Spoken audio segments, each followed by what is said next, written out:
Потому что в Россию пришел очень сильный мороз. Ночью даже было минус 19, хотя сегодня уже 11 марта 2022 года.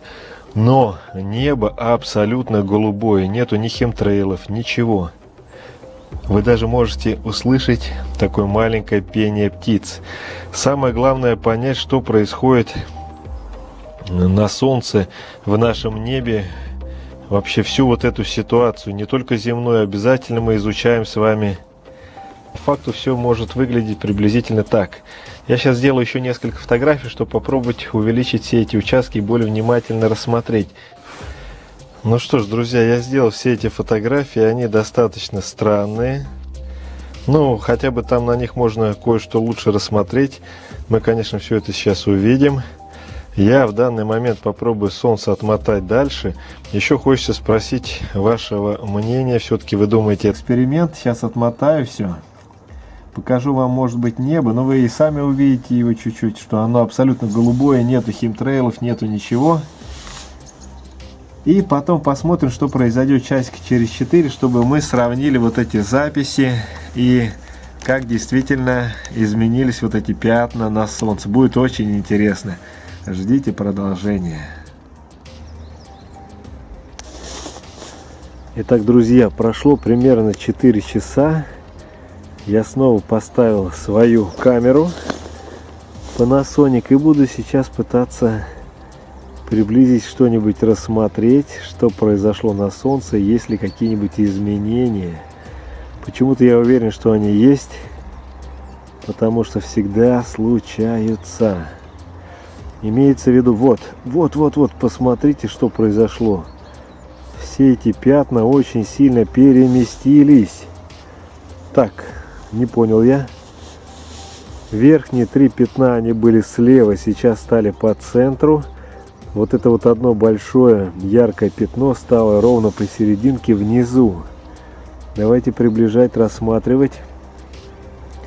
Максимально увеличивать. Но в любом случае, вы видите, какое колоссальное перемещение произошло на Солнце.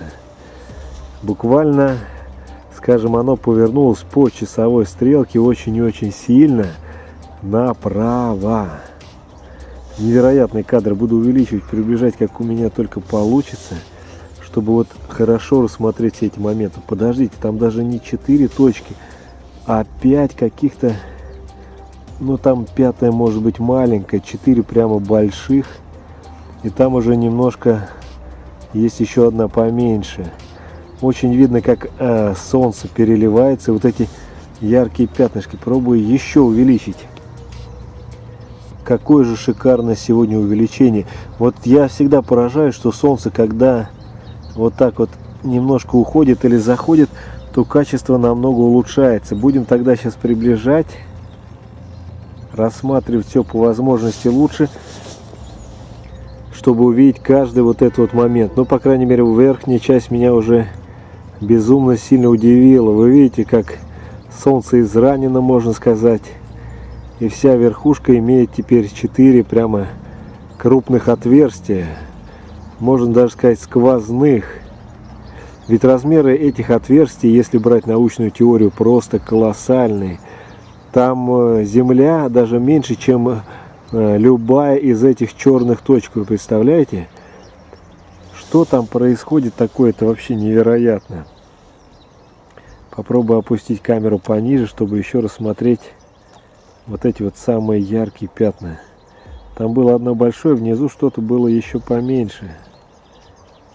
Попробуем вот этот момент сейчас подстроить. Ох, яркое пятно просто гигантское внизу, просто гигантское. В такой вот ее части хорошо видно, что Солнце движется вниз, а Луна сейчас, видите, поднимается вверх куда-то. То есть абсолютно разные направления. Солнце вниз, Луна вверх. Вот это тоже важный фактор. Всегда, скажем, ощущать, куда что движется. Как ученые нам говорят, ведь движется Земля, а по факту движется... Но это опять же, по моему мнению, что мы находимся на абсолютно статичной Земле. А именно все движение происходит над нами, в том числе небесный купол и все остальное. Но красота, ветер начинается сильный.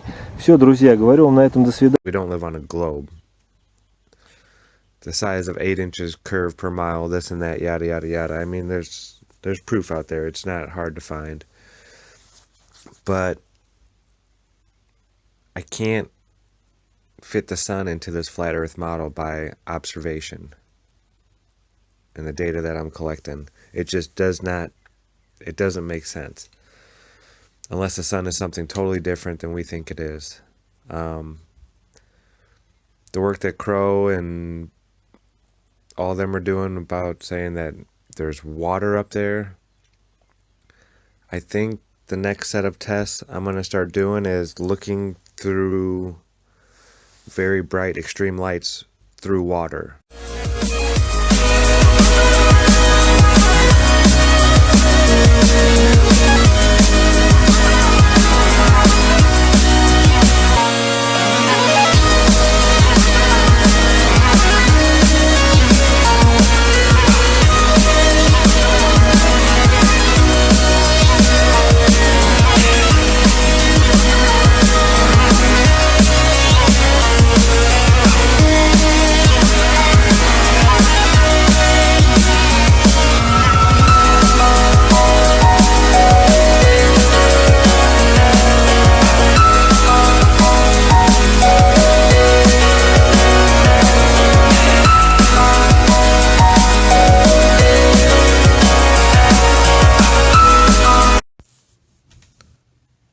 Hello everybody out there in YouTube land, good times for all here.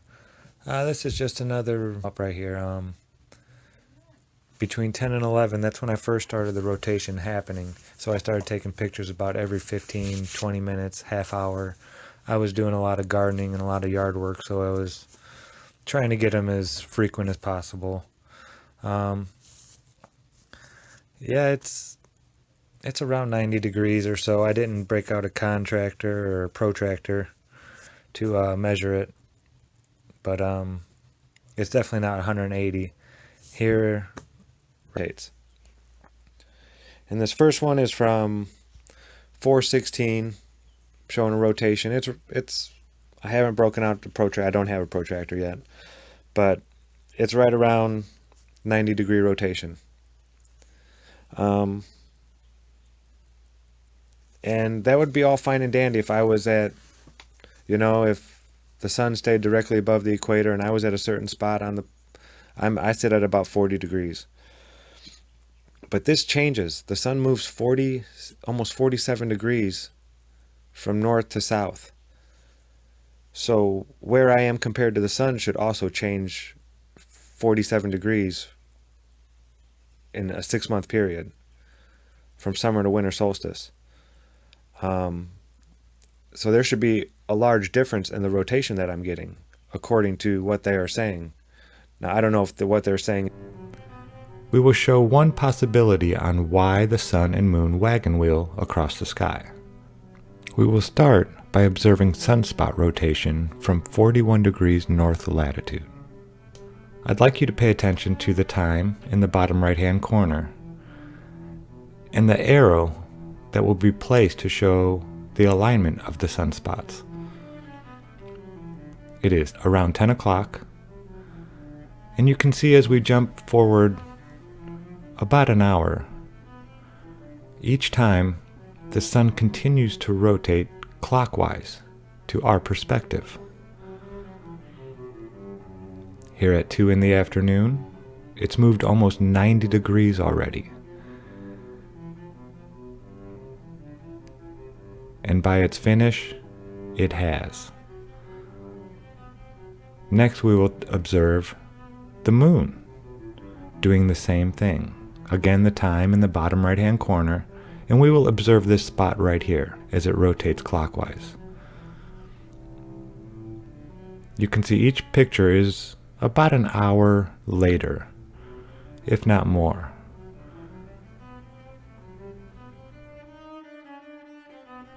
The spot, just like the spots on the sun, rotate clockwise throughout the evening. Disk. We will also observe it while it is rotating in a counterclockwise rotation.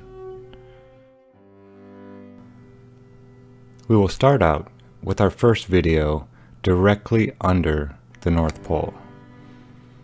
I will zoom in after each rotation, focus, and place a little crosshair.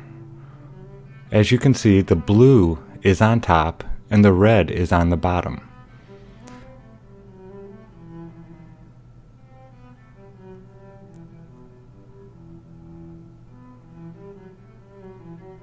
As I rotate it here, you will see that it really doesn't rotate to our perspective due to the fact that we are standing on the pole. Once again, the blue is on top, the red is on bottom.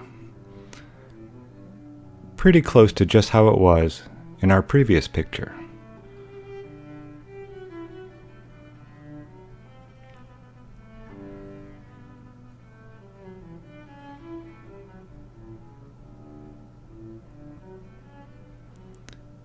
This will be taken from around 45 degrees north latitude, or halfway between the pole and the disk. You can see we're starting on the opposite side of the pole, to where we're always started with the blue on top and the red on the bottom. I would like to apologize for all the long pauses between shots, but I wanted to make sure it was a complete video with 0 cuts. Due to the fact that we have a different point of rotation, or perspective if you will, we will now notice a different amount of rotation when viewing the disk.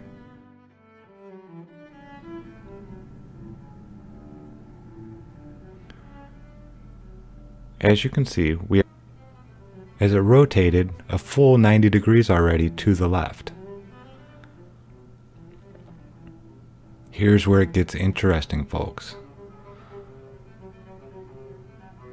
When the disk is directly north of us, we now see it in the complete opposite, the red at the top and the blue at the bottom. The same way we see the moon in opposite directions, from the north to the south.